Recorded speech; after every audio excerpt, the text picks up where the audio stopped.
keluarganya sendiri nolak gitu. Padahal kebenaran, kebaikan. Agama Allah ini kan semua baik ya. Jujur, amanah, tanggung jawab, bakti sama orang tua, jenguk orang sakit, bersedekah. Apa yang tidak baiknya gitu. Dan semua yang tidak baik dilarang. Bohong, menipu, mukul orang, ambil haknya orang lain. Tidak. Berarti agama ini baik, tapi mereka nolak.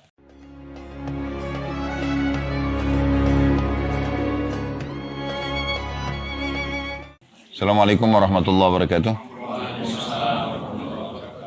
Alhamdulillah, selalu saja kita memuji Allah subhanahu wa ta'ala atas segala nikmat yang dilimpahkan kepada kita. Dan nikmat ini tidak terhingga. Terkhususkan lagi nikmat Islam dan iman, di mana dengannya kita mengenal Tuhan kita Allah subhanahu wa ta'ala, dan akhirnya kita punya panduan hidup, tahu mana yang boleh dan tidak boleh selama hidup di dunia, dan juga tahu target utama kita adalah kembali kepada Allah di akhirat sana, dan insya Allah menuju ke tempat terbaik yaitu surga. Dan kita sebagai orang beriman diperintahkan agar bagaimana setiap orang di antara kita menikmati nikmat Allah subhanahu wa ta'ala dan bersyukur kepadanya. Kita sudah sampai membahas tema pengajian kita. Dan itu alhamdulillah sebuah nikmat juga yang melimpah kepada kita. Karena kita sudah sampai di serial kelima tentang masalah sebab-sebab kebahagiaan itu sendiri.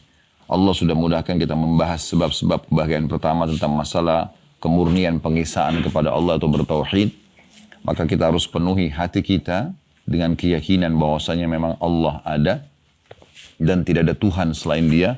Tempat kita bergantung, memohon, Dia yang menciptakan, Dia yang menghidupkan, Dia yang mematikan, Dia yang memusnahkan, Dia segala-galanya.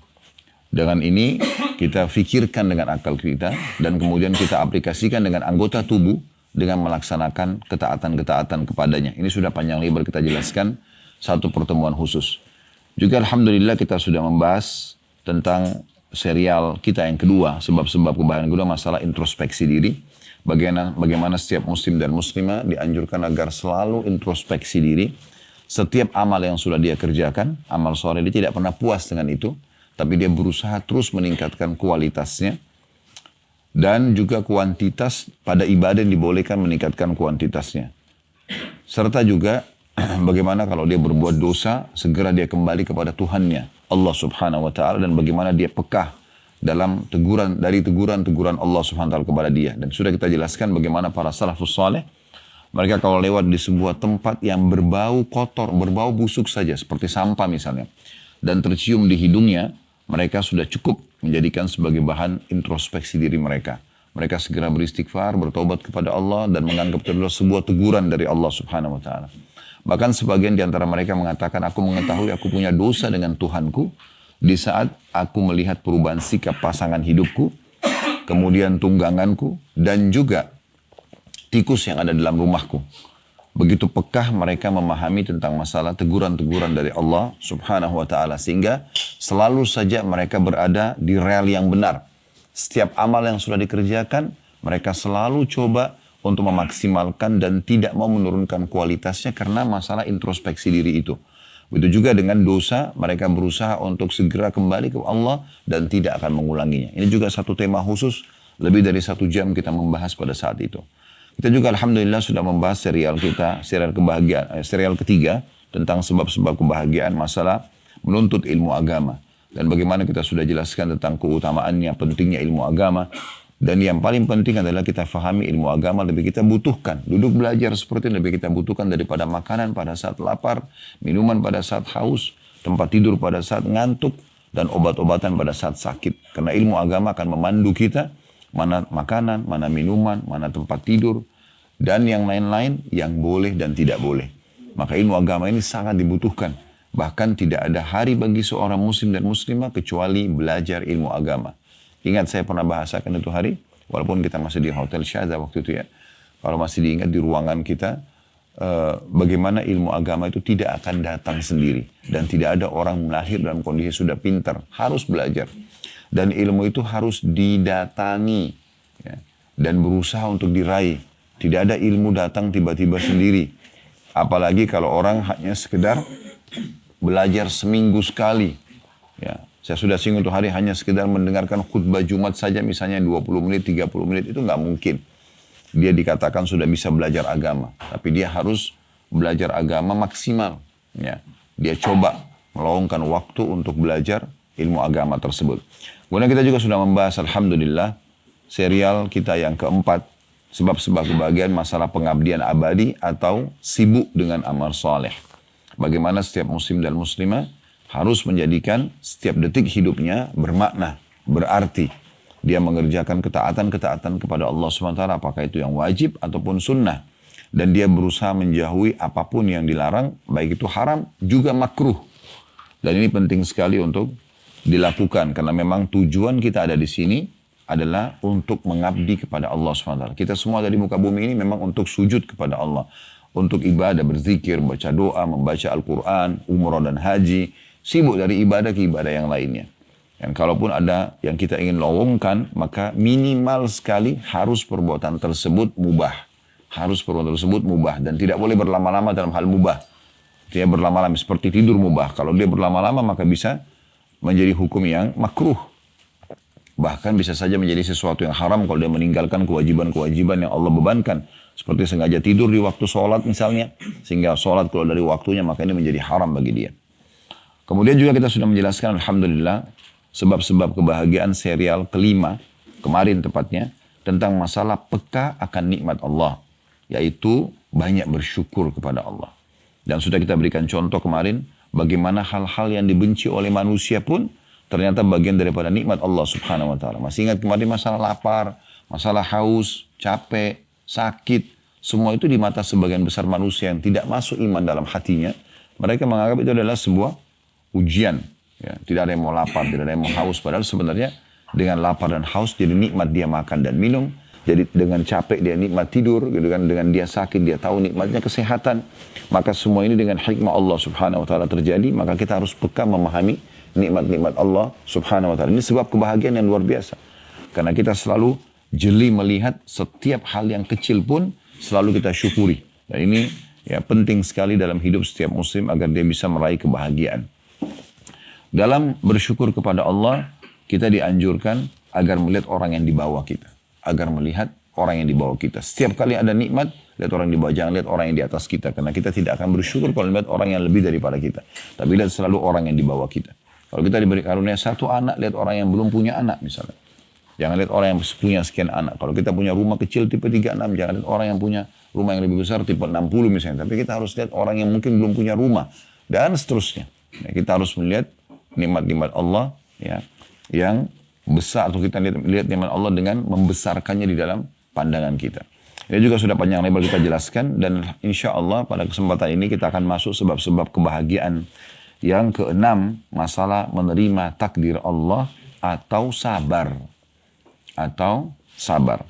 Nah, kalau kemarin, teman-teman sekalian, kita sempat membahas tentang masalah syukur, maka pada hari ini, saya mendatangkan sayap kedua dalam kehidupan. Jadi kalau syukur itu sayap pertama, kalau sayap sebelahnya, itu adalah sabar.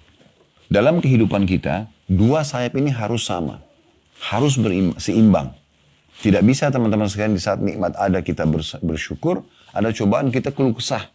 Itu nggak sama, nggak balance dia. Begitu juga ada orang pada saat dia lagi miskin, dia lagi susah, dia sabar, tapi begitu dibukain rezeki dia malah tidak syukur. Makanya juga tidak balance. Ini harus dua hal bersamaan dia. Baru perjalanan kehidupan kita ini lancar. Maka ini saya bahasakan sayap seperti ibaratnya sayap pesawat, karena memang ini seperti itu keadaannya. Ya, seperti itu keadaannya. Baik, kemarin saya sempat singgung, kalau kita sedang diberikan nikmat, maka kita melihat orang yang di bawah kita. Ya, orang diberikan motor, jangan lihat orang yang punya mobil, tapi lihat orang punya masih pakai sepeda. Orang yang diberikan mobil misalnya tahun 2020, jangan lihat orang yang punya mobil 2023. Tapi dia lihat orang yang masih pakai motor misalnya. Terus begitu, kita lihat orang yang lebih di bawah kita supaya kita selalu bersyukur. Nah sekarang, kalau bersabar ini sebaliknya. Setiap ada ujian datang, kita lihat orang yang di atas kita. Kalau kita sedang flu, lihat ada orang yang flu dan demam. Kalau kita flu dan demam, ada orang flu, demam, dan rematik. Begitu terus. Lihat orang yang lebih berat musibahnya. Kemarin kita sudah sampaikan kisah bagaimana ya, Urwah bin Zubair, rahimahullah. Masih ingat ya? Masih ingat nggak ini? Masih. Alhamdulillah. Bagaimana dia datang ke istana khalifah, kemudian ya anaknya mati, kemudian kakinya diamputasi, tapi subhanallah dia masih bisa mengatakan alhamdulillah, karena Allah kemudian dia 4 orang anak, dia bilang alhamdulillah, Allah mengambil anak saya 1, Allah masih tinggalkan 3. Allah ya mengambil kaki saya 1, tapi Allah masih tinggalkan 3, yaitu 2 tangan dan 1 kaki, dan dia masih bisa bersyukur dalam keadaan itu. Bahkan baginda Nabi SAW, beliau dalam sebuah riwayat disebutkan, kalau beliau sedang merasakan dan mendapatkan nikmat yang besar, atau nikmat Allah SWT umumnya, beliau mengatakan, alhamdulillahilladzi bi ni'matihi tatimmus shalihat. Segala puji bagi Allah yang dengan izinnya lah semua nikmat tersempurnakan. Setiap ada nikmat selalu menyebutkan itu. Dapat apapun, sunnahnya kita mengatakan, alhamdulillahilladzi bi ni'matihi tatimmus shalihat. Dan kalau sedang ada ujian, maka Nabi SAW mengatakan, alhamdulillah ala kulli hal. Segala puji bagi Allah dalam setiap keadaan. Jadi dalam keadaan musibah pun, ujian pun, beliau mengatakan alhamdulillah ala kulli hal. Nah ini semua nikmat yang luar biasa yang tidak bisa terhingga. Kita masih dimudahkan untuk pergi haji, kita masih dimudahkan untuk belajar, kita dimudahkan dengan segala fasilitas makan, minum. Jadi menjadi orang soleh dan soleh itu enak sekali. Kita menikmati dunia ini bukan tidak menikmati. Kita boleh makan, boleh minum, boleh pakai pakaian, boleh bekerja, boleh kejar titel tertinggi. Boleh kejar prestasi terbaik di dunia ini. Yang penting 5 huruf, halal. Dan jauhi 5 huruf yang lain, haram. Selesai. Islam tidak pernah batasi. Itu nikmat yang melimpah luar biasa. Seperti sekarang kita haji. Bukan karena nikmat besar, betul kita keluarin biaya. Tapi kita menikmati. Ada hotel bintang 5, ada fasilitas segala macam. Ya, makanan, minuman. Dan kita tinggal menyembah Allah SWT. Selama haji kita beribadah, dan setelah itu kalau orang meninggal pun, sudah kita sebutkan di manasik, orang kalau meninggal sementara dia sedang beribadah haji, ya, ataupun berihram, kalau dia haji, maka kalau dia meninggal, dicatatkan baginya pahala haji sampai hari kiamat. Masih ingat di manasik kita sampaikan hadis sahih itu kan? Itu juga dengan orang yang meninggal dalam kondisi dia berjihad, orang dia berumrah, dia lagi berumrah lalu dia meninggal, maka dia dicatatkan baginya pahala umrah sampai hari kiamat. Bukan 1-2 kali umrah, tapi sampai hari kiamat. Sampai meninggal dalam keadaan dia berperang, maka juga dicatatkan baginya pahala jihad itu sampai hari kiamat. Ini nikmat-nikmat yang luar biasa yang tidak bisa terhingga. Selanjutnya kita panjatkan salam hormat kita kepada Nabi besar Muhammad sallallahu alaihi wa ala alihi wa sahbihi wasallam, sebagaimana telah Allah perintahkan kepada kita. Dan bahkan Allah subhanahu wa ta'ala menjadikan salawat ini adalah zikir yang paling afdal setelah la ilaha illallah. Serta juga memberikan balasan yang sangat besar bagi orang yang selalu membacakan salawat kepada Nabi SAW. Nah, setiap nama beliau disebut, maka kita harus memuji, ya, menyebutkan salam hormat kita kepada beliau sallallahu alaihi wasallam, dan ini dibalas 1 kali salam dengan 10 kali rahmat Allah subhanahu wa ta'ala. Baik teman-teman sekalian, kita akan masuk ke bahasan kita tentang masalah penerimaan terhadap takdir atau sabar.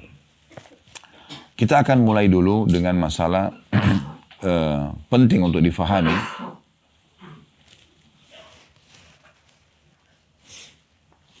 Tentang masalah definisi dari para ulama dalam menanggapi masalah sabar. Ya. Sabar itu teman-teman sekalian bukan pada saat terjadi sesuatu yang kita tidak sukai, kemudian kita elus dada dan duduk manis. Misalnya ada orang sakit, sabar ya, suruh duduk aja. Atau kita mengatakan, sudah saya sabar saja. Karena saya belum dapat kerjaan misalnya. Dia duduk aja, nganggur. Itu keliru. Penempatan sabarnya salah. Tapi sabar itu adalah menerima takdir Allah, kemudian ikhtiar mencari jalan keluar. Contoh misalnya, kita tidur malam hari sehat-sehat saja. Begitu bangun pagi hari, kita flu. Di sini ujian sedang datang. Sabar. Gimana sabarnya? Terima dulu. Oh, Allah sedang menguji saya. Lalu ikhtiar, minum obat, minum teh hangat. Nah, itu namanya sabar. Dan juga menahan lisan dari keluh kesah. Karena kalau orang berkeluh kesah tentang ujian datang kepadanya, semua orang diberitahukan, maka seperti dia sedang mengeluhkan Tuhannya yang sedang menguji dia. Dan ini tidak boleh. Tidak boleh sama sekali. Makanya dalam Islam masalah sabar ini betul-betul ditekankan definisinya. Ya. Ibrahim Al-Khawwas, ya, rahimahullah mengatakan, hakikat sabar adalah teguh di atas kitab, Alkitab dan Sunnah. Maksudnya mengikuti panduan Al-Quran dan Sunnah, wahyu. Bagaimana panduannya? Kayak tadi saya katakan. Semua orang akan diuji. Mustahil ada orang tidak diuji. Cuma memang ujian ini terbagi dua.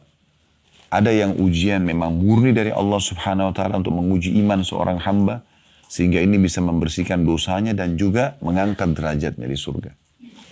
Ada derajat di surga teman-teman sekalian tidak bisa dijangkau kecuali dengan ujian dan sabar. Mungkin tidak bisa dengan 100 tahun sholat, 100 tahun puasa. Tapi dengan 10 tahun sakit bisa dia sampai derajat itu. Makanya ada hamba yang rutin berobat terus selama 10 tahun. Karena itu untuk derajatnya di surga.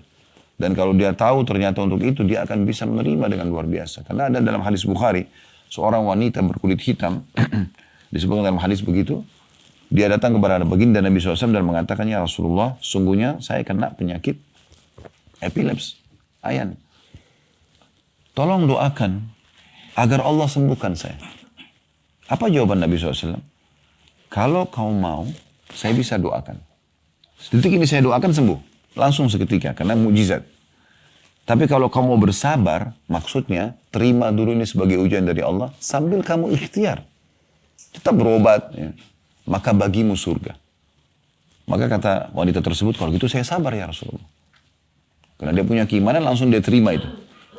Tapi ya Rasulullah, kalau begitu, minimal saya kalau sedang kambuh, sering tersingkap aurat saya. Doakan agar jangan aurat saya tersingkap. Maka Nabi SAW pun mendoakan dia. Jadi ini luar biasa nih. Ya. Bagaimana Islam datang mengajarkan seperti itu. Kemudian juga pada saat Atta rahimahullah, seorang ulama tabi'in yang ada di Mekah sini, pernah ditanya tentang sabar itu apa. Beliau mengatakan sabar adalah menyikapi musibah dengan adab dan cara yang santun dan baik. Maknanya jangan dengan marah-marah, jangan dengan mengharik diri sendiri, sibuk menyalahkan orang-orang sana sini, nggak ada gunanya. Ada ujian yang kedua disebabkan karena perbuatan kita sehingga Allah datangkan sebagai peringatan. Ya. Dan umumnya ini biasanya apa yang kita lakukan pada orang terjadi pada kita. Nah, kita pernah gibah orang, jangan heran satu waktu kita digibah.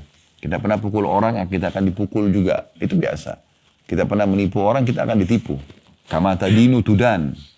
Ya. Sebagaimana kau berperilaku, maka akan seperti itu. Dan ada banyak riwayat menyebutkan tentang masalah dari baginda Nabi SAW. Ya. Bagaimana kalau seseorang itu menilai atau menyalahkan atau apalah tentang orang lain, ya, yang sejenisnya, maka dia tidak akan meninggal kecuali akan menimpahnya. Oleh karena itu teman-teman sekalian hati-hati. Jangan sibuk mengolok-olok orang, ya, menilai kesalahan orang. Bukan tugas kita itu. Kalau ada kesalahan dari orang, tugas kita atau kekeliruan, maka tugas kita adalah menasihati, memandu dia, berbagi agar dia bisa, ya, menemukan solusinya. Ya. Jadi kita bisa seperti itu. Kemudian kita bersyukur kepada Allah Subhanahu wa Ta'ala karena sedang tidak menimpa kita. Sebagaimana Nabi SAW bersabda, siapa yang melihat satu kekurangan atau ujian pada seseorang yang tidak menimpa dirinya, maka hendaklah dia mengucapkan, Alhamdulillahilladzi afani mimma btala bihi. Segala puji bagi Allah yang telah menyelamatkan aku atas apa yang diujikan kepada orang ini. Wa faddalani ala katsirin mimma khalaqa tafdila. Dan telah mendahulukan aku dengan kelebihan yang banyak dibandingkan makhluk-makhluknya yang lain. Itu yang kita dianjurkan. Jangan malah kesalahan orang, kekeliruan orang, atau kekurangan orang kita jadikan sebagai bahan olokan. Nah, bisa kembali kepada hadis tadi, kalau kita jadikan seperti itu, satu waktu pasti akan menimpa kita juga. Jadi harus hati-hati. Nah, dalam istilah agama kita ini sering kami sampaikan di pengajian ada istilah syamata. Syamata itu menganggap remeh. Bahkan kalau pasukan Islam sedang bertemu dengan pasukan kafir pun, dilarang pasukan Islam menganggap remeh pasukan kafir. Nabi SAW sering berlindung mengatakan, dan aku berlindung kepadamu ya Allah, min syamata tidak ada, dari menganggap remeh pasukan. Dekat dari sini, 30 kilo dari sini ada satu lembah namanya Hunain. Lembah Hunain. Kalau pernah dengar ada perang Hunain. Perang antara pasukan Nabi SAW Jumlahnya 12.000 orang pasukan. Belum pernah umat Islam punya pasukan sebesar itu pada saat itu. 10.000 masuk tembus kota Mekah. Lalu setelah menang, ada 2.000 mu'allaf masuk Islam, gabung dengan pasukan Nabi SAW. Jadi 12.000. Mereka pergi menuju ke lembah Hunain untuk menghadapi satu suku besar namanya Hawazim. Setelah Quraisy takluk, Hawazim ini juga harus ditaklukkan karena mereka mau menyerang Madinah pada saat itu. Bertemulah pasukan muslimin dengan pasukan Hawazim ini di lembah Hunain. Lembah yang sangat terjal ke bawah gitu. Maka pada saat itu, beberapa sahabat berkata begini, kalau jumlah kita seperti ini, maksudnya 12.000, nggak akan dikalahkan. Begitu aja ngomongnya. Kalau jumlah kita seperti ini, kita tidak akan dikalahkan. Dengan itu, Allah uji umat Islam kalah di awal peperangan. Coba dibaca kalau mau tahu tentang sebab kekalahan di Perang Hunain di awal peperangan, itu karena itu. Ya. Itu luar biasa, mereka punya pasukan perang yang sangat kuat, tapi karena menganggap remeh musuh, maka sudah cukup Allah SWT datangkan ujian. Ini antara pasukan muslim sama pasukan kafir. Coba bayangin. Sampai 12.000 itu kocar kacir. Ada yang lari ke Madinah, ada yang lari pulang ke Mekah. Yang tinggal di sekeliling Nabi SAW itu hanya antara 100 sampai 300. Beberapa buku-buku sejarah berseri pendapat. Hanya itu saja. Yang bertahan melawan musuh jumlahnya mereka, kalau tidak salah jumlah musuh itu sekitar 10.000-an orang. Tapi akhirnya dengan kesabaran, Allah SWT berikan kemenangan kepada nabinya sallallahu alaihi wasallam. Jadi ini contoh. Makanya Umar bin Khattab berkata radhiyallahu anhu, saya khawatir kalau ada seorang wanita yang hamil, perutnya besar, lalu saya mengatakan, ya, perutnya besar ya, Allah membuat perutku pun membesar. Jadi nggak boleh sama sekali. Kalau ada kekurangan pada diri orang, kita alhamdulillah, engkau tidak ujikan padaku ya Allah. Gitu. Ya. Dia butuh masukan, dia butuh nasihat, dia butuh saran, berikan. Tapi kita bersyukur karena kita tidak diuji. Jangan malah temannya cadel, dicontoh-contohin, gitu kan. Diolok-olok. Ya, ada banyak orang begitu ya. Sehingga ini akhirnya akan menimpa dirinya sendiri. Jadi ini harus hati-hati. Oleh karena itu kita harus betul-betul menanggapi semua ujian datang dengan melihat nih. Kalau kita merasa kita nggak melakukan kesalahan kepada Allah, berarti dia murni ujian yang Allah datangkan untuk pengampunan dosa kita yang lalu-lalu atau peninggian derajat kita. Kalau ada sesuatu yang pernah kita lakukan, berarti itu sebabnya. Ini hukumannya. Ya, ini hukumannya. Makanya ada banyak ikhwah dan akhwat kita yang sudah hijrah. Kemudian mereka mengatakan, kenapa Ustaz ya setelah hijrah, saya ternyata masih ada ini dan itu. Ya. Pikirannya itu orang kalau sudah hijrah, sudah dekat dengan Allah, berarti tidak ada ujiannya. Keliru ini. Justru ujian akan datang. Ya, ujian akan datang. Datang kalau dia memang tidak melakukan dosa, berarti Allah ingin segera melipat gandakan banyak pahala dia, pembersihan dosa dia, peninggian derajat yang dia tidak bisa jangkau memang. Karena terlalu banyak waktu yang dia buang-buang dan lalaikan sebelum dia berhijrah. Atau kalau memang sebelum dia hijrah pernah dia sakitin orang lain, nah saat ini datang pembersihannya. Bahkan termasuk rahmat Allah Subhanahu wa taala kalau Allah datangkan hukuman di dunia sebelum akhirat. Itu termasuk rahmat Allah Subhanahu wa taala. Kalau Allah sayang dengan seorang hamba, Allah akan bersihkan hukuman dia di dunia sebelum di akhirat. Dan kita perlu tahu, manusia-manusia terbaik pun di muka bumi ini, itu diuji oleh Allah Subhanahu wa taala. Tidak ada yang tidak diuji. Tidak ada yang tidak diuji. Coba kita lihat surah Al-An'am, surah nomor 6. Kalau bisa buka aplikasi Al-Qur'annya di handphone, ayatnya 34. Para nabi-nabi pun diuji. Jadi bukan mereka karena nabi, orang terdekat dengan Allah lalu tidak diuji. Oh, diuji semuanya. Tapi ujian-ujian ini, ya, ada yang karena memang Allah murni menguji mereka, ada yang memang ada yang melakukan kesalahan lalu Allah SWT berikan peringatan supaya berhenti dari kesalahan tersebut. Dalam surah Al-An'am ayat 34 Allah berfirman, saya bacakan, walaqad kudzibat rusulun min qablika fasabaru ala ma kudzibu wa udzu hatta atahum nasruna. Wala mubaddila li kalimatillah walaqad ja'aka min naba'il mursalin. Ini Allah SWT kokohkan hati nabinya Muhammad SAW dengan ayat ini. Karena Nabi SAW diuji sama Allah SWT. 13 tahun fase dakwah di kota Mekah yang kita sekarang ada, kita bisa rasakan ketentraman seperti ini. Pembangunan renovasi masjid haram luar biasa. Kita bisa tawaf, kita bisa sa'i, kita bisa ibadah. Ini tidak terjadi di awal Islam. 13 tahun awal Nabi SAW menyampaikan agama di sini, itu luar biasa ujiannya, luar biasa. Beliau adalah tokoh Quraisy. Siapa yang tidak kenal beliau sampai diberikan julukan As-Sadiqul Amin. As-Sadiq itu orang yang jujur, Al-Amin yang sangat terpercaya. Waktu pernah terjadi di Mekah, Hajar Aswad. Di masa itu mereka mau renovasi Ka'bah, kemudian setelah renovasi mereka mau letakkan Hajar Aswad. Nah, peletakan Hajar Aswad ini dianggap satu kemuliaan. Suku-suku Quraisy bersaing, siapa yang meletakkan nih? Nah, ada satu suku Quraisy yang menyembeli domba, lalu darahnya dituang di satu bejana, lalu mereka semua laki-lakinya celupin tangan supaya ke darah itu, lalu mengangkat, lalu mengatakan, kalau ada yang meletakkan Hajar Aswad selain kami, terjadi pertumpahan darah. Maka suku yang lain lakukan hal yang sama, sembeli domba, taruh lagi darah di bejana, semua celupin tangan. Kalau ada yang letakkan Hajar Aswad selain kami, terjadi pertumpahan darah. Hampir semua satu Mekah ini perang pada saat itu. Luar biasa gitu, keadaannya. Sudah mereka semua hanusin pedang, sudah mau saling perang satu sama lain. Pokoknya berebut, siapa yang meletakkan Hajar Aswad karena ini dianggap satu kemuliaan, akan dikenang sepanjang masa gitu. Akhirnya ada satu orang tua bijaksana dari mereka mengatakan begini saja. Ini kalau dibiarkan terjadi peperangan nih, pertumpahan darah. Dan Quraisy akan habis, nggak ada lagi keturunan Quraisy nanti. Kalau kalian mau dengar saran saya, maka saya menyarankan agar siapa yang pertama masuk dari pintu Bani Syaibah, ada pintu gerbangnya kota Mekah itu namanya pintu Bani Syaibah. Kita jadikan dia sebagai penentu keputusan. Apa yang ditentukan kita terima. Maka akhirnya semua sepakat, baiklah kalau gitu. Jadi ribuan orang pada saat itu, puluhan ribu penduduk Mekah, matanya semua nyorot ke pintu Bani Syaibah. Dan yang masuk adalah Nabi Muhammad SAW. Pada saat beliau masuk, serentak semua puluhan ribu orang ini mengatakan, As-Sadiqul Amin, As-Sadiqul Amin radina. Orang yang terjujur dan terpercaya, dua kali diulangi sama mereka, serentak itu. Orang yang jujur dan terpercaya, kami sudah ridho. Maka Nabi SAW pun datang dan menengahi mereka dengan cara, beliau meminta kain, kemudian meminta setiap suku mendatangkan kepala sukunya, semua kepala suku memegang ujung-ujung kain. Semua, jadi semua kepala suku mewakili sukunya, dan beliau sendiri SAW yang meletakkan batu itu di atas kain tersebut, lalu disuruh jalan ke dekat Ka'bah, lalu Nabi SAW yang meletakkan Hajar Aswad itu.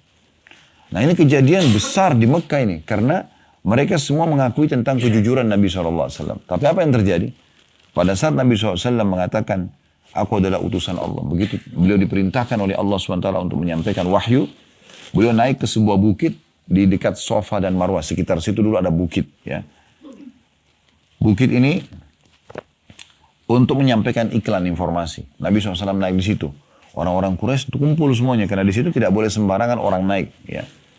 Karena yang naik itu berarti akan menyampaikan informasi penting. Apakah ada kematian seorang tokoh, ada pasukan yang akan menyerang Mekah.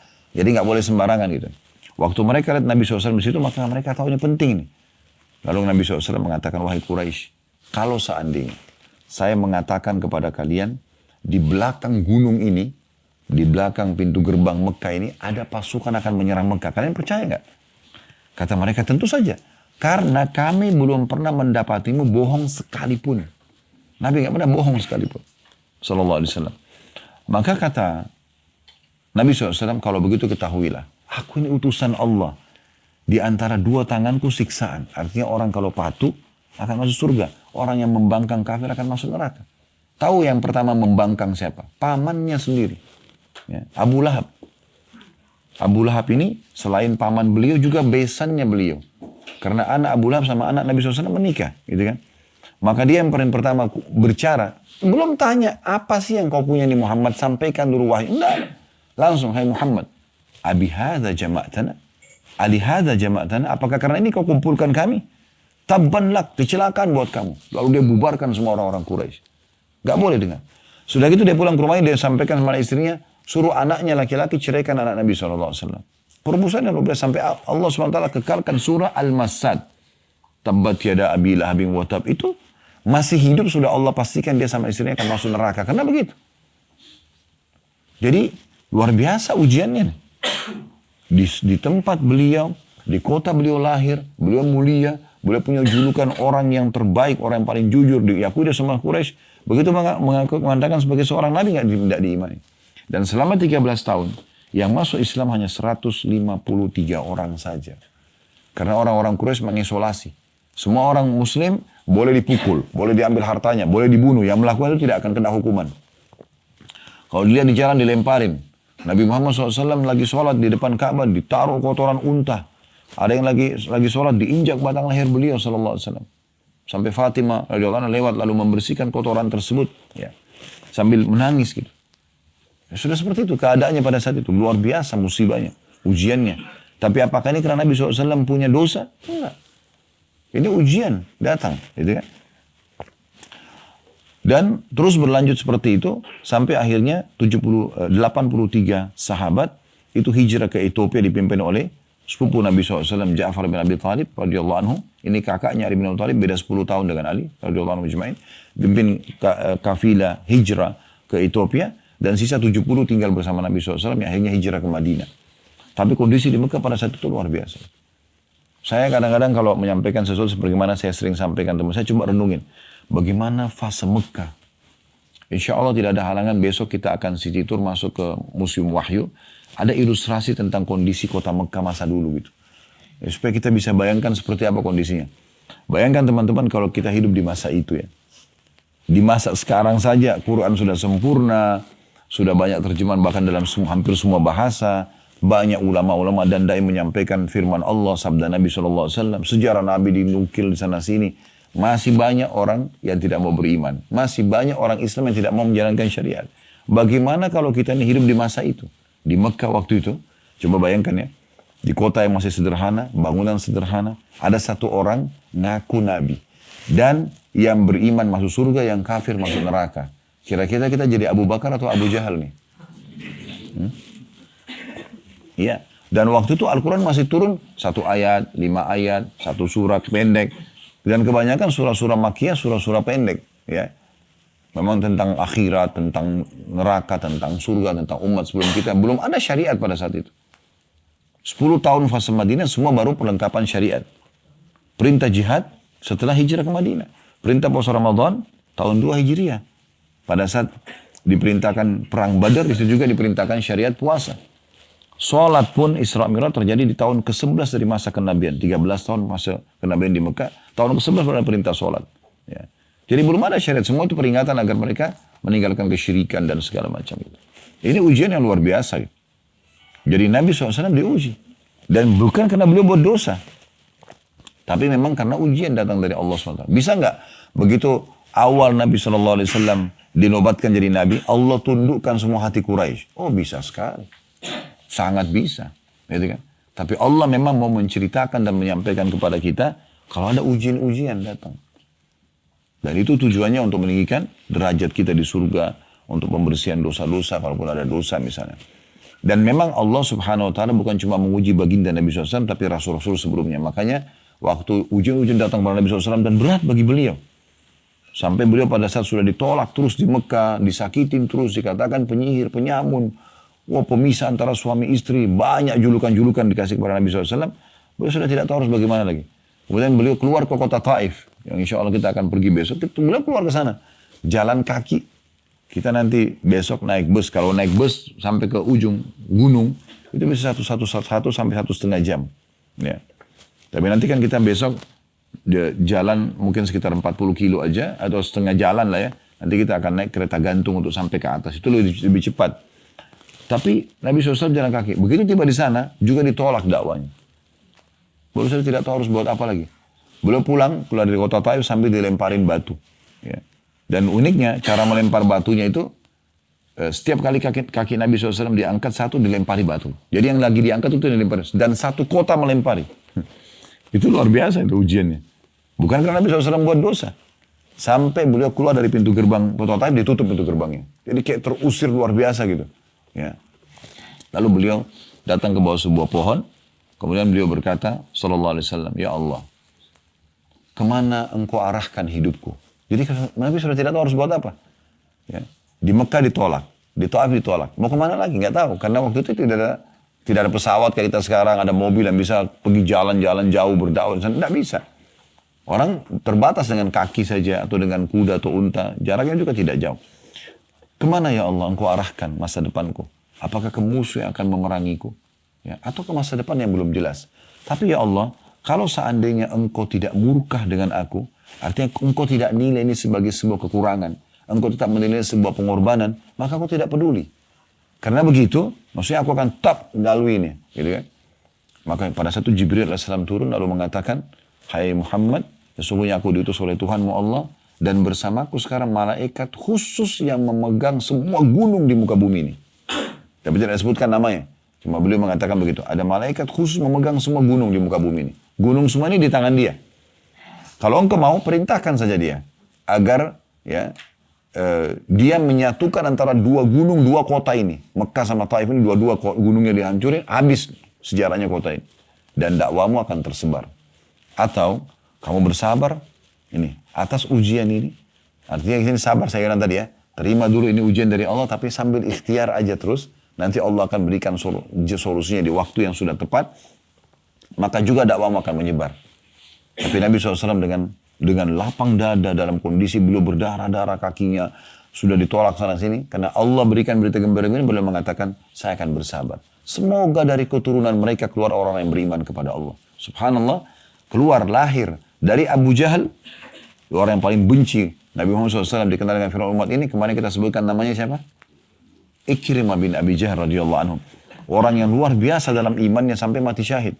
Dari Al-Walid. Ya, keluar Khalid bin Walid. Al-Walid ini benci sekali dengan Islam sampai meninggal dalam keadaan kafir. Ya. Banyak sekali. Dari Umayyah bin Khalaf. Lahir Safwan. Safwan juga tadinya kufur kepada Allah. Beriman juga di saat pembebasan kota Mekah. Wahsy yang membunuh Hamzah di perang Badr, di perang Uhud. Juga masuk Islam dalam kota Mekah. Gitu. Dari kota Taif sendiri keluar penghafal hadis yang paling banyak. Ada yang tahu siapa dari laki-laki? Abu Hurairah. Namanya dia Abdurrahman ibn Sakhr radhiyallahu anhu. Ya. Ini dari kota Taif, dari suku Daus, suku aslinya kota Taif yang tadinya juga menolak dakwah. Subhanallah, doa Nabi SAW diterima. Dan akhirnya dua kota ini sekarang menjadi kota yang masyhur, kota yang Islam, ya, yang makmur, Masya Allah. Ini sebuah perjuangan yang luar biasa. Itu karena ujian dari Allah SWT. Kalau Nabi saja begini, maka kita juga begitu. Lebih pantas untuk diuji gitu kan.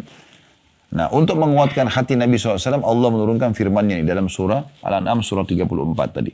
Saya bacakan kembali, ya, atau terjemah langsung karena sudah baca ayat tadi ya. Dan sungguhnya telah didustakan pula rasul-rasul sebelum kamu, hai Muhammad. Akan tetapi mereka sabar terhadap pendustaan dan penganiayaan yang dilakukan terhadap mereka.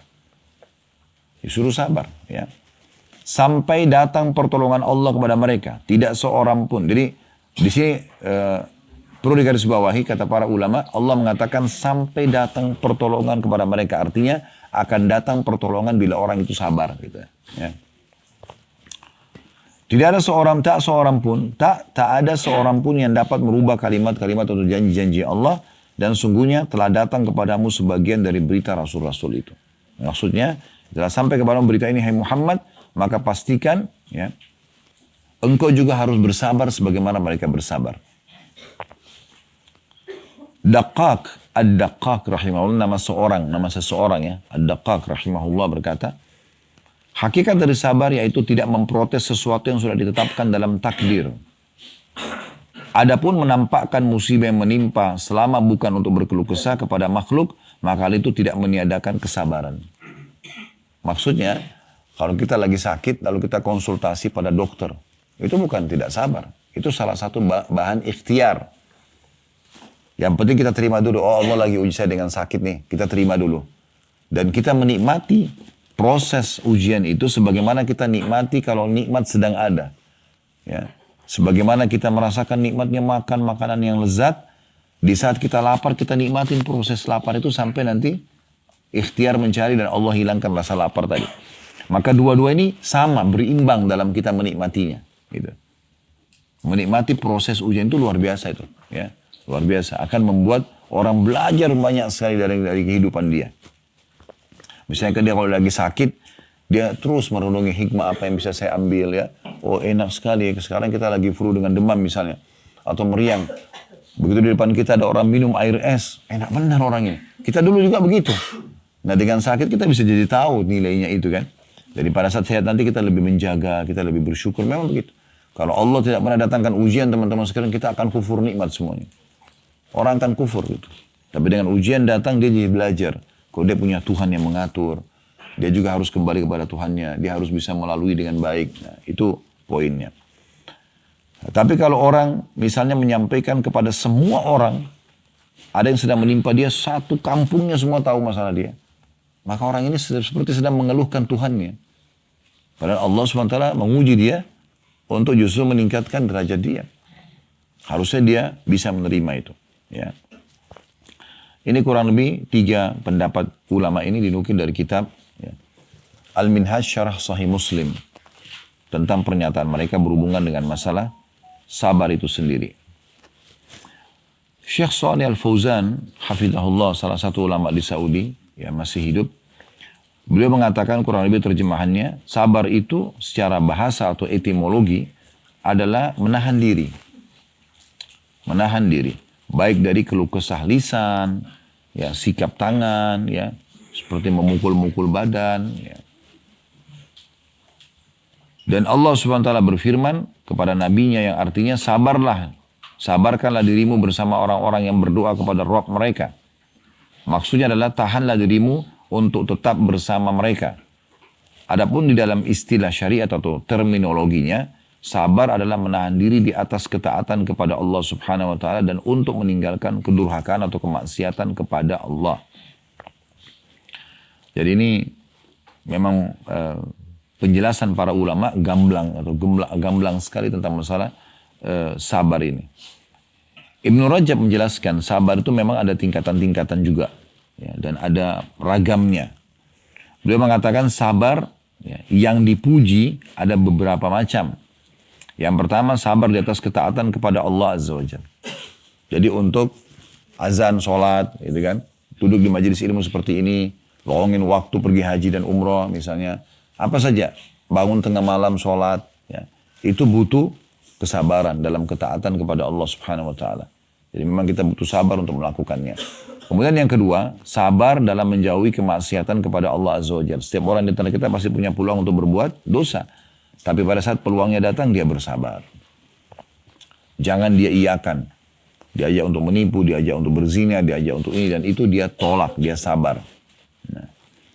Kemudian, sabar dalam menanggung takdir yang terasa menyakitkan. Nah, ini juga bagian daripada sabar itu sendiri. Karena umumnya ujian tidak menyenangkan. Orang sakit misalnya, ya, orang diganggu orang lain. Ya. Memang tidak nyaman, tapi sedang terjadi. Solusi terbaik adalah sabar. Terima itu sebagai ujian dari Allah, kemudian ikhtiar cari jalan keluar. Ya. Nabi SAW dicaci maki oleh orang-orang munafik selain orang-orang kafir pada saat itu. Dan bahkan setelah pembebasan kota Mekah, setelah menguasai kota Madinah, Nabi SAW masih diganggu.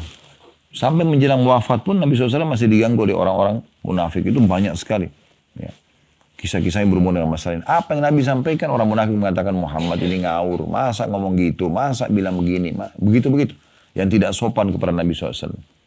Sementara para sahabat Nabi Ridwanul Alim yang betul-betul mereka beriman kepada Allah dan Rasulnya, menatap wajah Nabi saja mereka tidak berani. Bahkan digambarkan ya, oleh beberapa tokoh Quraisy. Seingat saya namanya Urwah bin Mas'ud. Dia adalah dutanya Quraisy. Dia mengatakan, wahai Quraisy, saya telah mendatangi Kaisar Romawi, Kisra Persia, Najasyi di Ethiopia. Tapi saya belum pernah melihat ada orang-orang yang menghormati pimpinan mereka sebagaimana para sahabat Muhammad menghormati Muhammad. Jadi mereka bahkan tidak berani memandang wajahnya. Pada saat jalan mereka mendahulukannya. Dan kalau jalan di bawah terik matahari mereka menaunginya. Bahkan kalau Muhammad berwudu dan mengeluarkan riaknya, habis kumur-kumur mereka memperebutkan dan menggosok di badannya. Tapi ini Nabi SAW. Ya. Ini Nabi, bukan riak saya, bukan riak siapapun. Ini Nabi SAW. Jangan dipukul rata, nggak boleh. Kalau kita hidup di masa Nabi SAW, kita bisa tabarruk mengambil dari Nabi SAW. Tapi para sahabat begitu, saking memuliakannya baginda Nabi SAW. Gitu kan. Ini orang-orang beriman memang menghormati Nabi SAW. Tapi orang-orang yang munafik tidak seperti itu. Ya. Jadi kita harus sabar juga. Yang ketiga dengan ujian yang datang. Memang menyakitkan dalam ujian harian. Ya. Dan ini adalah lazim terjadi. Siapa di antara kita yang tidak pernah sakit? Siapa di antara kita yang tidak pernah ditipu? Siapa di antara kita yang tidak pernah digibah? Yang tidak pernah difitnah? Siapa di antara kita yang orang utang semuanya bayar? Kalau ada coba angkat tangan, ada nggak? Saya mau kasih mic untuk bicara, coba jelasin. Oh iya Ustadz, saya memang nggak pernah sakit. Wah itu coba. Atau saya memang selama hidup nggak pernah ditipu. Nah, saya nggak pernah keselio. Nah, saya nggak pernah difitnah. Coba. Siapa di antara kita yang melalui rumah tangganya terus nggak pernah cekcok? Ada? Ada, Masya Allah. Mana? Coba. Iya. Ternyata ada saja. Dan itu terjadi pada Nabi SAW. Ya. Tapi pada saat sedang datang, kita jadikan sebagai bahan. Kita langsung gini, lihat. Oh ujian ini ternyata saya kayaknya nggak buat salah nih. Oh berarti murni ujian dari Allah. Udah sabarin aja, terima. Berarti ini peninggian derajat nih. Setiap ujian ini, di ujung jalannya ada satu hadiah besar. Tapi prosesnya sabar. Kalau selama perjalanan keluh kesah terus tidak ada manfaat. Apa kata Umar radhiyallahu anhu? Dia tidak akan dapat bonus itu. Kata Umar, orang dalam menghadapi ujian terbagi. Ada orang yang dia bisa menerima itu sebagai putusan dari Allah Subhanahu wa taala. Maka yang dia dapatkan adalah dia mendapatkan pahala.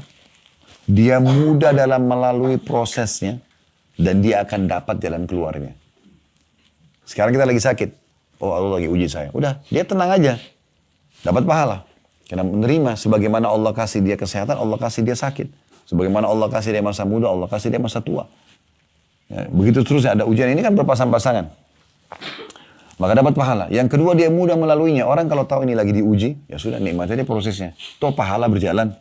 Dan pasti menemukan solusinya. Atau yang kedua, orang nggak bisa terima. Dia dapat dosa kena protes keputusan Tuhannya. Dia sulit melaluinya. Karena semua keluh kesah. Dan tidak menemukan jalan keluarnya. Dia tidak ada opsi lain. Gitu kan? Ibnu Hajar berkata, rahimahullah, sesungguhnya Allah memiliki hak untuk diibadai oleh hamba di saat tertimpa musibah. Sebagaimana ketika dia mendapatkan kenikmatan. Jadi, kalau kita sedang sehat, kita sedang melimpah nikmat baik luar biasa, kita harus pakai itu dalam ketaatan. Sebagaimana kita jelaskan kemarin di syukur. Tidak pantas seorang hamba yang diberikan harta, diberikan kesehatan, kekuatan, dipakai dalam dosa. Tidak pantas. Karena ini lagi diberikan fasilitas gitu kan. Maksudnya dipakai pada ketaatan. Nah beliau mengatakan, begitu juga pada saat ujian datang. Di situ ada nilai ibadahnya sendiri. Yaitu dengan bersabar, menerima ini. Oh Allah lagi uji saya. Ya. Ibarat kita kalau mau naik kelas, kita diuji di sekolah, di kampus misalnya. Maka ujian ini kan untuk naik level nih. Nah orang kalau menerima itu sudah ujian saya belajar, saya paksain diri, nikmatin prosesnya. Nah dia dapat nilainya. Tapi kalau dia tidak mau, kalau saya nggak mau ujian deh, udah tidak lulus. Contohnya gitu. Dan beliau mengatakan maka sabar adalah kewajiban yang selalu melekat kepadanya. Dia tidak boleh keluar darinya untuk selama-lamanya. Sabar merupakan penyebab untuk meraih segala kesempurnaan. Syekh As-Sa'di, rahimahullah, seorang ulama di Saudi, tapi sudah lama meninggal beliau. Ratusan tahun yang lalu. Beliau ahli tafsir dan juga ahli akidah mengatakan, adapun sabar dalam menjalankan ketaatan kepada Allah dan sabar dalam menjauhi kemaksiatan kepadanya, maka hal itu sudah jelas bagi setiap orang bahwasanya keduanya merupakan bagian daripada keimanan. Bahkan kedua hal tersebut merupakan pokok dan cabang daripada keimanan. Karena pada hakikatnya iman itu secara keseluruhan merupakan kesabaran. Ya, untuk menetapi apa yang dicintai Allah dan ridhoinya serta untuk senantiasa mendekatkan diri kepadanya. Jadi maksudnya sabar dalam mengerjakan ketaatan kepada Allah tadi yang jenis sabar yang pertama. Dan sabar dalam meninggalkan dosa ini adalah bagian dari cabang keimanan. Dan ini tidak mungkin kecuali dengan sabar. Ya, duduk pengajian begini dengarin 1 jam 2 jam duduk. Padahal kita bisa tidur, bisa makan, bisa santai-santai. Tapi kita sabarin. Begitu juga dengan ibadah-ibadah yang lainnya. Begitu juga dengan meninggalkan dosa-dosa. Setiap ada peluang datang, setiap orang kita pasti punya peluang berzina, berbohong, menipu. Pasti, nggak mungkin tidak. Dan terlintas dalam hidup kita. Tapi bagaimana kita bersabar pada saat itu. Kemudian juga, ya, beliau mengatakan, demikian pula sabar dalam menjauhi hal-hal yang diharamkan oleh Allah. Dan juga karena sungguhnya agama ini berporos pada 3 pokok utama, membenarkan berita dari Allah dan Rasulnya, menjalankan perintah Allah dan Rasulnya, dan juga menjauhi larangan-larangan keduanya. Nah, ini penyampaian ulama tentang masalah sabar itu sendiri. Ya. Sabar juga ini, teman-teman sekalian, akan mendatangkan kebahagiaan dalam jiwa. Sadar atau tidak disadari. Karena kalau lagi ada ujian, ada kan mungkin Bapak Ibu pernah alami keadaan di mana kita nggak tahu harus buat apa lagi. Mentok di satu titik kita tidak harus buat apa lagi.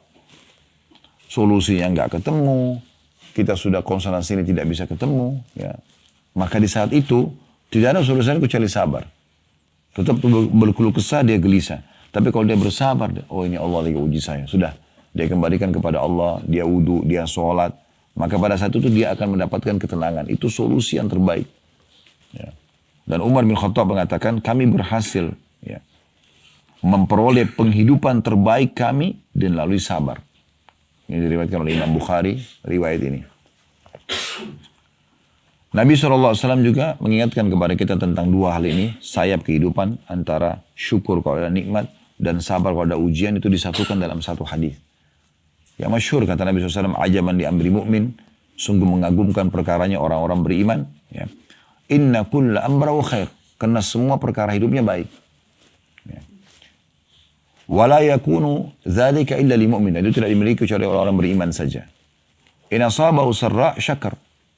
Kalau diberikan nikmat, dia bersyukur. Wa in asabahu dharra fakana khairan lahu. Itu baik bagi dia.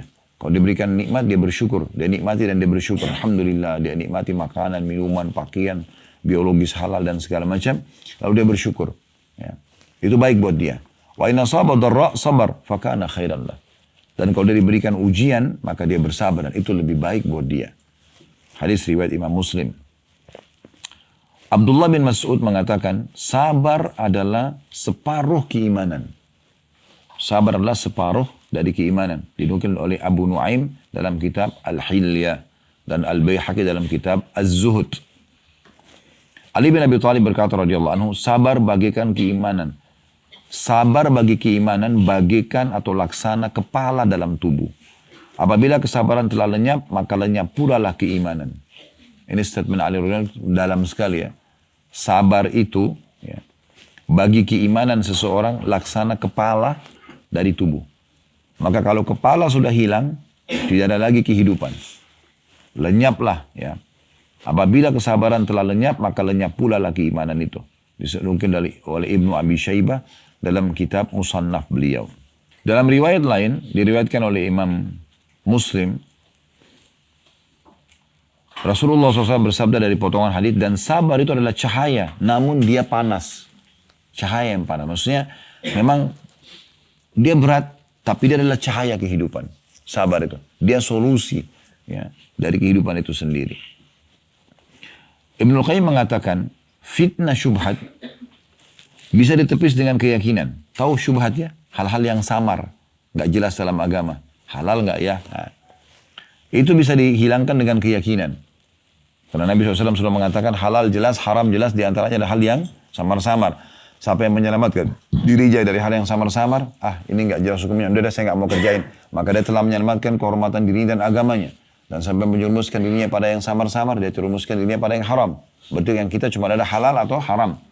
Halal jelas, yang haram jelas. Yang ragu-ragu masuk ke dalam yang haram. Maka kata beliau, fitnah syubhat, gak jelas nih, bisa ditepis dengan keyakinan. Sedangkan fitnah syahwat, ingin selalu berbuat dosa, dapat ditepis dengan bersabar. Oleh karena itulah Allah yang Maha Suci menjadikan kepemimpinan dalam agama tergantung pada kedua perkara ini. Sebagaimana Allah berfirman yang artinya, dan kami menjadikan di antara mereka para pemimpin yang memberikan petunjuk dengan perintah kami, ketika mereka bisa bersabar dan senantiasa meyakini ayat-ayat kami. Jadi ini luar biasa penyampaian-penyampaian para ulama berhubungan dengan masalah ini. Begitu juga dengan tadi ini kalau sifatnya ujian yang datang karena Allah ingin mengangkat derajat kita untuk membersihkan dosa. Tidak ada sebab. Kita tidak menemukan sebab. Nah kalau ada musibah yang datang dan itu adalah sebab, karena sebab perbuatan dosa kita, maka ini biasanya Allah SWT ilhamkan dalam hati setiap hamba. Kita jadi tahu, oh saya mungkin kena buat ini kemarin. Ya. Dan semua dosa adalah awal musibah. Semua dosa. Kalau kita sudah mulai injakkan kaki kita di dosa, pastikan musibah akan datang. Disebabkan karena dosa itu. Makin besar kita buat dosa, maka makin besar ujiannya ke depan. Itu pasti udah. Oleh karena itu jangan coba-coba. Tidak usah coba-coba. Amal soleh itu dipelajari untuk diamalkan. Dosa dipelajari untuk dijauhi. Nggak usah coba. Babi haram, saya coba dulu rasanya gimana. Nggak usah. Zina haram, saya mau coba dulu misalnya. Nggak perlu. Haram untuk dipelajari dan dijauhi. Karena kalau kita mulai injakkan kaki kita di dosa itu, selesai. Pastikan itu akan mendatangkan musibah. Nah ini musibahnya ini bahaya nih, gitu kan. Banyak orang tidak sadar ini, apalagi kalau tidak tahu agama. Mereka sudah buat dosa, kemudian Allah datangkan ujian. Malah tambah mabuk, ya, malah tambah buat maksiat kepada Allah SWT. Makin jauh. Yang paling baik adalah kalau kita sedang datang ujian, introspeksi diri dulu. Kalau kita lihat sepertinya tidak ada salah nih. Ya udah berarti terima itu sebagai ujian dari Allah SWT. Berarti ada derajat yang Allah akan naikkan kita di surga nanti. Dan juga di ujung jalan itu pasti akan ada hadiah yang besar. Dan Allah sudah memastikan dalam ayat Al-Quran, fa inna ma'al usri yusra. Di setiap ujian akan ada kemudahan. Itu pasti. Ya. Kalau kena dosa, biasanya Allah ingatkan kita itu. Ya. Adalah durhaka sama orang tua. Dan ini biasanya hampir sama ya. Makanya kata Nabi SAW, ya, berbaktilah dengan kedua orang tua kalian. Efeknya apa? Allah akan memberikan kepada anak-anak yang bakti pada kalian. Jagalah kesucian kemaluan kalian, Allah juga akan jaga kesucian kemaluan pasangan kalian. Jadi memang efeknya seperti itu. Ibnu Katsir menukil keterangan dari Al-A'mash, dari Abu Dayyan atau Dabyan. Dia berkata, Abu Dayyan ini, dahulu kami duduk bersama Alqamah ketika dia membaca ayat yang artinya barang siapa yang beriman kepada Allah maka Allah akan menunjuki hatinya. Maka ditanya kepada beliau, maknanya apa? Siapa yang beriman kepada Allah, Allah akan berikan hidayah hatinya. Wa may yu'min billahi yahdi qalbah, ayatnya. Maka beliau mengatakan orang-orang yang dimaksud dalam ayat ini adalah orang-orang yang tertimpa musibah dan mengetahui bahwasanya musibah itu berasal dari sisi Allah dan dia pun merasa ridho dan pasrah kepadanya. Jadi menerima keputusan tersebut. Ada banyak hikmah yang bisa kita ambil dari musibah yang sedang datang. Ya. Kita jadi pertama menyadari kalau kita punya Tuhan yang mengatur semua ini. Ya. Sehingga tidak ada jalan lain kecuali kembali kepada pemilik yang menciptakan kita, yang menciptakan musibah itu. Karena cuma dia yang memiliki solusinya. Dan di saat itu sebenarnya Allah sedang menginginkan kita kembali kepadanya. Kita kembali kepadanya. Jadi ini poin. Ya. Sehingga kita tahu kalau kita punya Tuhan. Poin pertama. Hikmah yang kedua. Ini hikmah pertama. Hikmah kedua. Kita jadi belajar dari ujian yang sedang datang. Kalau seandainya teman-teman kita waktu kecil dulu naik sepeda, jatuh, kita nggak mau lagi belajar sepeda, sampai sekarang kita tidak akan bisa. Tapi pada saat itu kita masih sangat polos. Jatuh belajar lagi. Jatuh inilah, bisa terima. Nggak apa-apa. Kenapa sekarang pada saat kita sudah dewasa, ini kita nggak belajar nih. Gitu. Bahwasanya kita bisa sebenarnya, tapi dengan melalui proses itu. Pelajaran. Ya. Kita lihat kepada orang-orang yang lebih berat ujiannya. Ya. Supaya kita bisa melaluinya. Tapi intinya sebenarnya dia ini adalah peningkatan level nih. Ya. Kita akan naik kelas. Seperti itu. Ya. Kalau sekali kita pernah kena satu ujian, kita jadi banyak ilmu di situ. Misalnya kita pernah kena satu penyakit. Kita jadi tahu nama penyakitnya, nama obatnya, apalah macam-macam di situ. Jadi kita tahu. Sekali lagi ada orang kena hal yang seperti ini, kita jadi tahu, oh ke dokter sana aja, obat ini aja. Kita jadi punya ilmu. Padahal sebenarnya sebelumnya kita tidak punya ilmu seperti itu. Orang kalau bangkrut di satu usaha misalnya, sebagai satu ujian, dia kan jadi coba cari solusinya, apa masalahnya, apa ini, cari, coba akhirnya berhasil lagi naik. Maka dengan ini dia jadi punya pengalaman hidup. Dia tidak akan terjerumus lagi dengan kesalahan yang sama. Dan juga kalau ada orang yang kena musibah yang sama, dia bisa kasih solusinya. Ya seperti itu terus-terusnya. Ya. Jadi banyak sekali pelajaran yang bisa kita ambil dari masalah ini. Kemudian yang ketiga, besarnya pahala yang akan dipanen dengan musibah tersebut. Ya. Bahkan Allah subhanahu wa ta'ala berfirman dalam Al-Quran, innama yuwaffas sabiruna ajran bighairi hisab. Ketahuilah orang-orang sabar itu akan menerima pahala tanpa ada hitungan lagi. Dalam sebuah riwayat yang sangat luar biasa, kata Nabi SAW, nanti orang-orang yang banyak, yang sedikit ujiannya di dunia. Ujiannya sedikit dia. Semua orang diuji, tapi ada yang sedikit. Melihat orang-orang yang banyak ujiannya di dunia, orang yang lahir dalam keadaan miskin, susah hidupnya, segala macam. Itu nanti hari kiamat dikasih pahala melimpah orang-orang yang banyak ujiannya. Maka orang yang sedikit ujiannya melihat nikmat yang besar Allah kasih hanya karena sakit, hanya karena diganggu orang, hanya karena keseleo, hanya karena mungkin rumahnya biasa, gubuk. Maka karena dibalas sama Allah dengan pahala yang besar, maka orang-orang yang sedikit ujiannya berharap, kata Nabi SAW, dikembalikan ke dunia untuk digunting-gunting kulit mereka. Itu kan sakit sekali kan. Tapi mereka berharap kembali dunia supaya digunting-gunting kulitnya, supaya mereka mendapatkan pahala seperti orang-orang itu. Jadi memang ada teman-teman pahala yang tidak bisa kita jangkau kecuali dengan ujian tersebut. Ini hikmah-hikmah Allah yang luar biasa di balik semua. Dan begitulah agama Islam, ya, mendatangkan keterangan kepada kita. Nah, saya tutup dengan teman-teman sekalian, kalau ada orang yang datang ujian pada dia dan bisa bersabar, pastikan itu pembersihan dosanya. Itu luar biasa. Mungkin tidak cukup dengan istighfar. Dalam sebuah riwayat kata Nabi SAW, ada dosa-dosa yang tidak cukup dengan istighfar. Tapi Allah akan ujikan penyakit kepada hamba tersebut, dengannya bersih dosa-dosanya. Pernah ada seorang sahabiat Nabi perempuan, beliau lagi demam. Nabi SAW kebetulan menjenguknya, lalu menanyakan, ada apa denganmu? Dia bilang, ya Rasulullah, demam. Semoga Allah tidak berkahi. Karena dia merasa demam mengganggu dia. Kata Nabi SAW, jangan kau caci maki demam itu. Karena demam itu menggugurkan dosa, sebagaimana ya, pohon menggugurkan daun-daunnya. Jadi gugur dosa-dosa itu. Dan bukan cuma kita, para nabi-nabi pun. Nabi Muhammad SAW demam. Sakit.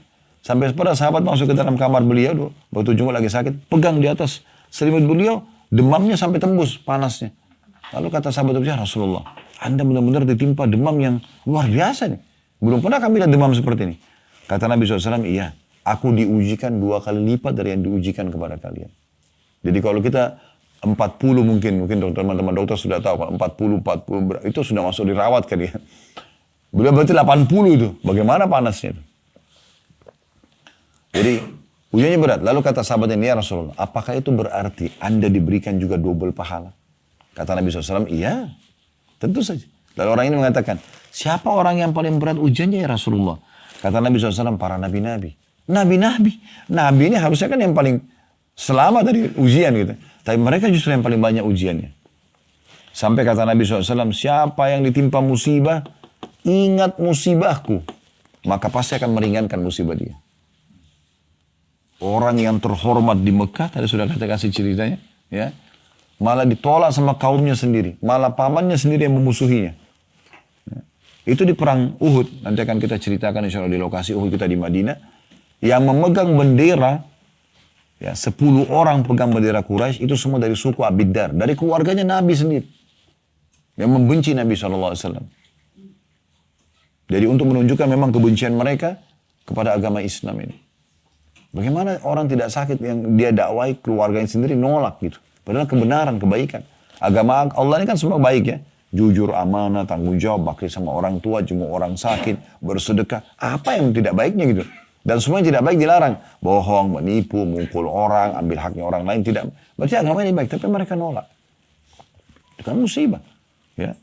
Luar biasa gitu. Dan Allah Subhanahu Wa Taala memberikan ujian kepada Nabi SAW 13 tahun dakwanya ditolak di Mekah itu.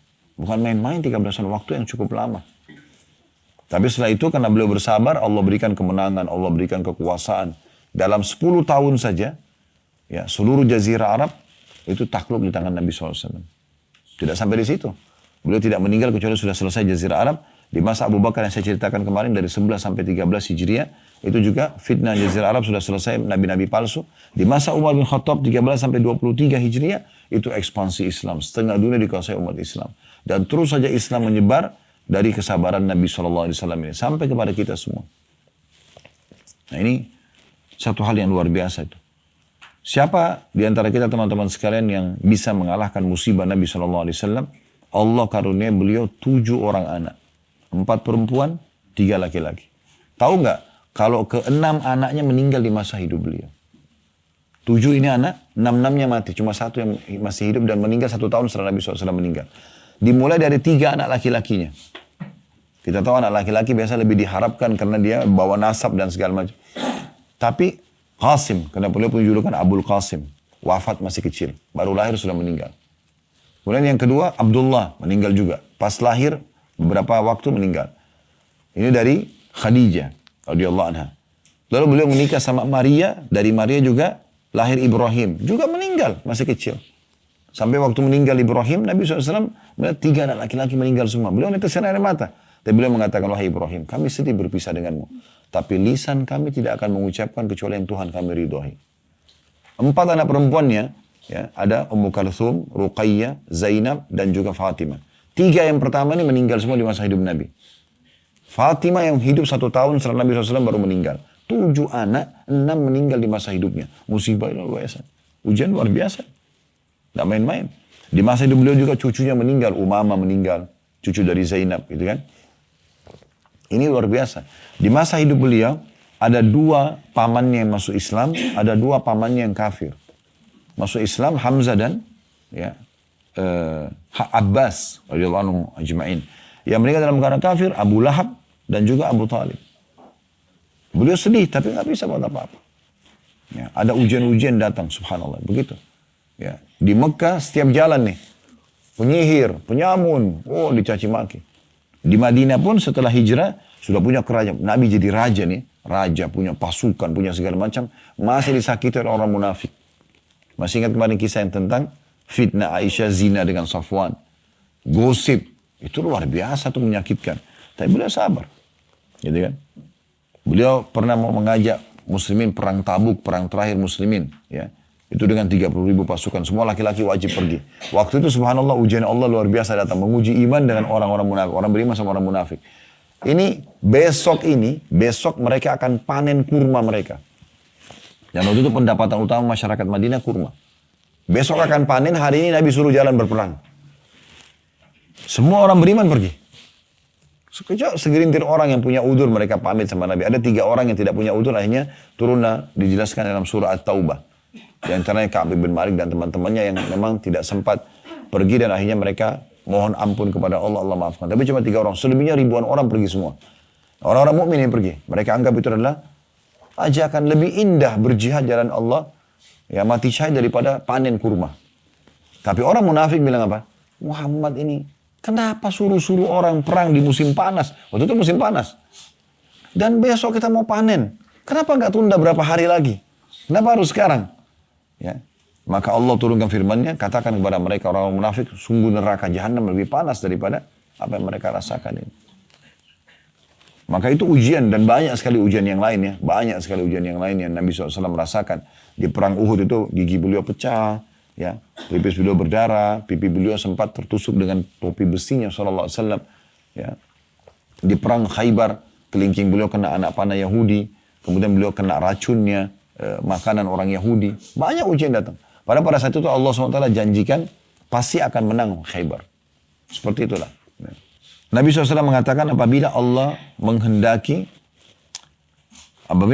hambanya mendapatkan kebaikan, maka Allah segerakan baginya hukuman di dunia. Jadi kalau ada ujian-ujian datang itu sebenarnya pembersihan dosa ya. Daripada dihukum di akhirat, bentuk kasih sayang Allah, kata Nabi SAW, Allah segerakan di dunia. Dalam bentuk penyakit, flu, demam. Kadang-kadang kita tidak sengaja, bukan niat mau menjepit tangan, kita terjepit pintu. Ada saja. Gitu kan. Kita lagi jalan baik-baik, gak ada apa-apa, sepatu kita bagus, jalannya lurus, keseleo. Ada saja. Kata Nabi SAW, apabila Allah menghendaki hambanya mendapatkan kebaikan, maka Allah akan segerakan baginya hukuman di dunia. Dan apabila Allah menghendaki keburukan untuknya, maka Allah akan menahan hukumannya sampai akan disempurnakan balasannya di akhirat kelak nanti. Dan ini lebih bahaya kalau diberikan ujian di akhirat nanti. Allahu a'lam. Itu saja, subhanakallahumma bihamdika, asyhadu an la ilaha illa anta astaghfiruka wa atubu ilaik. Wassalamualaikum warahmatullahi wabarakatuh.